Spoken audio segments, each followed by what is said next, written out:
Welcome back. So it's as if when President Donald Trump of the United States of America sneezes, the whole world catches cold. Now, these tariffs started with Canada and China just weeks back. And in the last couple of days, it's been Liberation Day sweeping tariffs across countries of the world, some as high as 30% plus.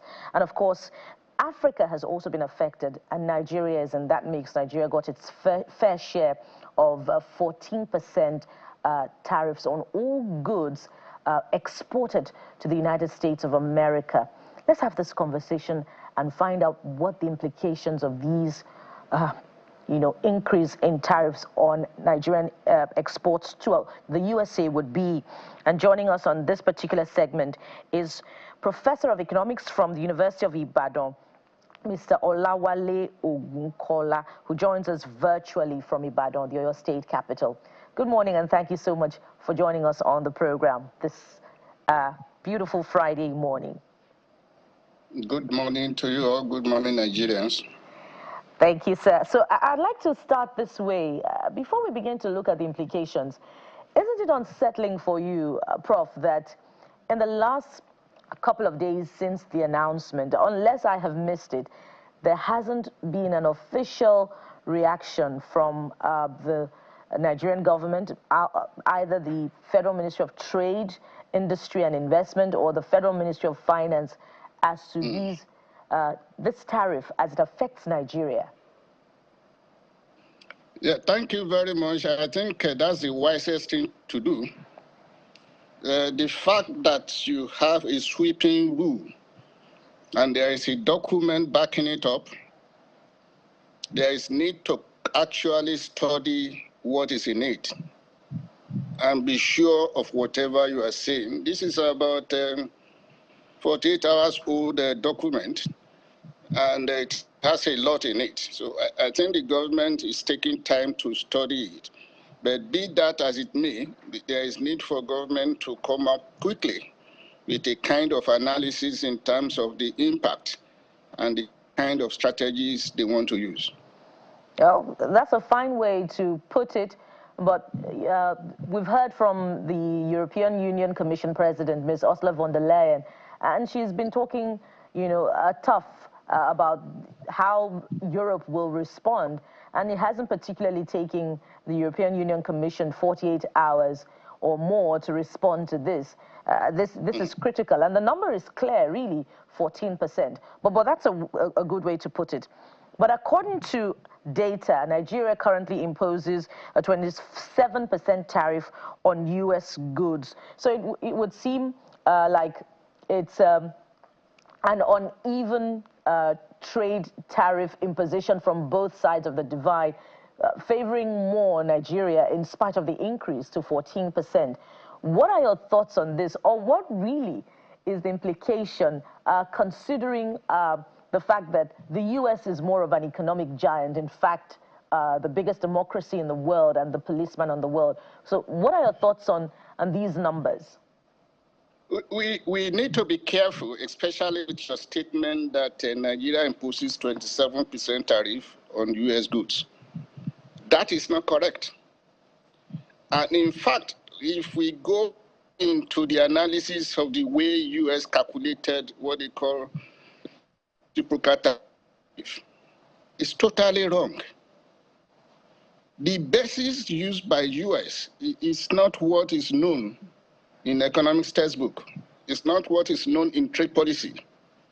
What U.S. did was actually very simple, looking for a tariff that will make them record surplus, not even balance trade. And that's totally wrong. You want to tell me that countries like Lesotho charges the U.S. up to 99% of tariff? No. Some of us have looked at the formula, and unfortunately, this should be challenged by WTO. When you say you are charging reciprocal tariff, what we understand by that, if I charge you 14%, you charge me 14%, which is known in the book, which is acceptable in international trade. and even international relations. That's why you see the visa fee and possibly the duration for visa changing from one country to another. You reciprocate. But what happened here is that U.S., part of the argument is that U.S. has been incurring deficit in terms of trade, and they don't want this to continue. So the calculation is based on total deficit for the U.S. in goods with a particular country divided by the total goods imported from that country, and then divided by 2. That's the figure you are quoting. So what does it come to for Nigeria if it's not 27%? That's what I'm saying. That 27%, the basis of calculation is wrong. You are saying that the deficit incurred in terms of trade between Nigeria and U.S., that's the total figure, divided by the total import from Nigeria, that's 27 you are getting. And then you divide it by 2 and you slam Nigeria with 14, which is approximately half of 27. If you look at all the tariffs, that's what they use. But more importantly, for countries that are having surplus with US, this is not followed through. That's why you see 10% more than any other one. Those are the countries that are trading with US, and US is having surplus trade. So the 14% is not, in technical term, the tariff that Nigeria is charging US. Okay, when you look at that, then you need to ask yourself, what are the products being traded by Nigeria with US? And of course, the last figure that I have, that was 2023. It was 4.5 billion export. And what are these figures? Mineral fuel, petroleum constituted about 94%. The other 6% you can talk about fertilizer, lead, and cocoa products. So the question is, okay, if you are slamming this, is this on the petroleum products or is it on other products? The analysis has not been done. But looking at that presidential order, whatever they call it, there are some exceptions. There are a lot of them. That's what they call Annex 2. Is it Annex 2? Okay, Annex 2 of that document. For petroleum product, the exception, we have 76 8-digit tariff lines. And that's what I think Nigeria should study to see whether this is actually capturing most of the petroleum product being exported to US.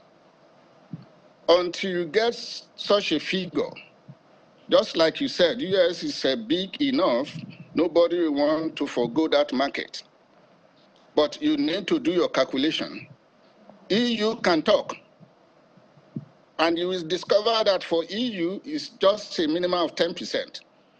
And the best that EU can do, for example, is to slam another 10% on the US.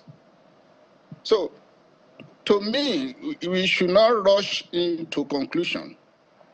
We should also study this and come up with strategies to actually use this. I have some strategies that I can share with you, but the basis of calculation, I think, should be contested. Before you share the strategy, or before we expand the conversation, let me read a tweet from a U.S. citizen who happens to be a supporter of this particular tariff. Brandon Cole says, so let me get this straight. The USA has been taking a verbal beating globally, over 25% tariffs to Mexico, China, and Canada. Meanwhile, those running their mouths have been raking the U.S. for decades. And he goes ahead to share, a graph detailing reciprocal tariffs. China, 67% to the U.S., but the U.S. has, slammed 34% on China. Vietnam is a whopping 90% to the U.S., of goods to the U.S., and U.S. slammed reciprocal tariff of 46%. Taiwan is 64%. And US has slammed 32%. Are you saying that these are also products of wrong calculations? Very briefly, so that we Yes, can... Yeah. just go through the figures you've quoted. It's virtually half of what US have calculated. 64, 32, and so on. That's the point we are raising. First, the basis of calculation is totally wrong. Okay. And that's what I've explained to you. Okay, so let's make progress now, Prof. Crude oil, fertilizer, there's also cocoa there. What is the implication of this increase in tariff on these products, particularly for those who are actively exporting to the country, to the USA from Nigeria? Yes. Again, if there is an increase in tariff, the expectation is that there will be reduction in demand for that commodity and so on, depending on how important that commodity is. That's what we call elasticity of demand. If it is very elastic, there will be no change because people don't have choice than to get this. And that's the reason why I think US, if you study this closely, what they need as input, they were accepted from the tariff. Or they have one way or the other. In other words, what you are seeing here is a kind of an offensive strategy. And if a country is big enough and has the muscle, what is required for an offensive strategy is a defensive strategy. In other words, you do me, I do you. Sorry for using that parallel. Okay. You slap 10% on me and I have the muscle, I even slap more than 10% on you. But definitely what we have now is going to revibrate the whole global economy. And I pity WTO. Because let's say that again, yes, US have deficit, it needs to correct it. Is this the best way to go about it? Why not through WTO channel? Why not use other known strategy that is transparent, that is understandable? Why not tariff rate quota? So definitely this is an offensive strategy. And I don't blame any country using defensive strategy to counteract this. Speaking of defensive strategy, as we await the Nigerian government's official position to this, do we have the spine? Does Nigeria have the spine to reciprocate with another increase? No, again, that's what we need to do the analysis. And again, who is benefiting from this? I think it's government that is trading with maybe Dangote now on the petroleum products. And again, if these are exempted from all this increase, why do we need to slam reciprocal tariff? So the analysis is not here. But what we are discussing is the frame. If the analysis is clear, like what South Africa is doing, it's so clear in the case of South Africa because it's targeting the automotive industry. And there is need for them to do analysis and possibly retaliate. In the case of Nigeria, why not retaliate if it's affecting you? To me, this is the best opportunity for us to go continental. We've been talking about African Continental Free Trade Area for some time. With this type of thing going on, I think we can then look towards our brothers and sisters in Africa rather than looking outside. But Prof, the other option is for us to also go global south. But Prof, can we really retaliate if you look at that crude oil space, and if, of course, it forms 90% of the product that Nigeria exports to the US. Forward sales, policy means that much of our crude oil has already been sold ahead of time, for which we're hardly collecting dollars. The Naira for crude agreement has suffered a setback. Of course, we're awaiting the outcome of what we believe to be continuing negotiations in that regard. But in that mix, there are reports to the extent that Nigeria may even be importing crude oil, paradoxically. So what really is there to fight back with reciprocal tariffs?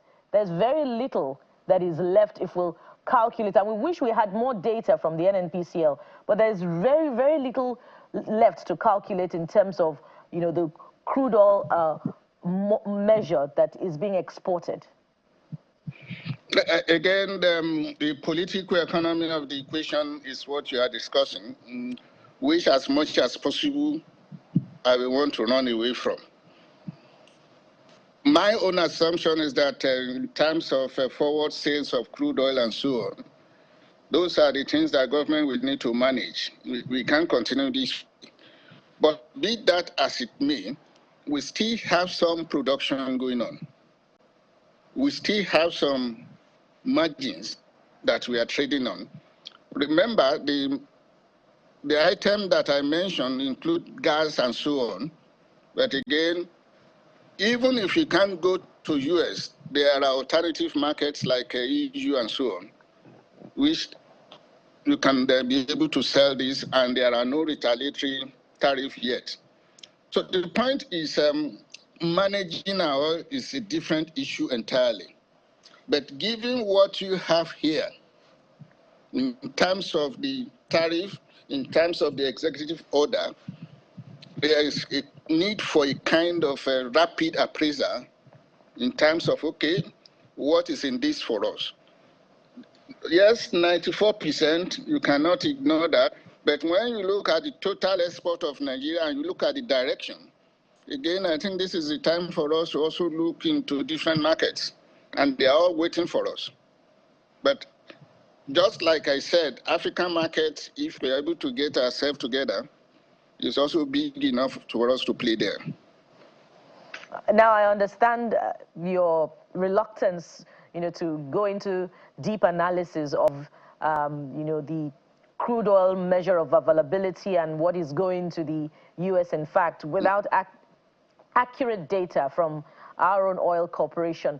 But this is coming at a time where, you know, conversations are heightened on the need for Nigeria, you know, to diversify her economy. And yes, what are your reflections in that regard, particularly with this tariffs from the United States of America, and, you know, the implications also coming in from other parts of the world that are also slamming reciprocal tariffs, or have promised to do so, you know, in the interim? What is the implication for that conversation back home here in Nigeria? Yes, thank you for coming up with the issue of diversification. I also noted one thing before I go into that. That's the issue of emphasizing manufacturing. If you read that document, the emphasis is on goods. But we all know also now that trade in services is very, very important. Why is the US not including trade in services in this argument? The guess is as good, your guess is as good as mine. But the point I'm trying to raise, for us to diversify, we need so many other things, including services. It's not only to diversify the economy, just like you said. I also mentioned the issue of diversifying the market. It's already happening. If you look at Nigeria's trade with China or India, it's on the increase. And my guess is that it's likely to increase more. But we also need to be careful in terms of what we are trading with them. And that's the issue for us to add value to whatever we are doing. And for you to engage in value addition, you need infrastructure. Now, we don't talk about hard infrastructure alone. There is also soft infrastructure, which to me is the best way to go, whether US or not. If you want a kind of sustainable development, sustainable industrialization, you have no choice than to invest more in infrastructure.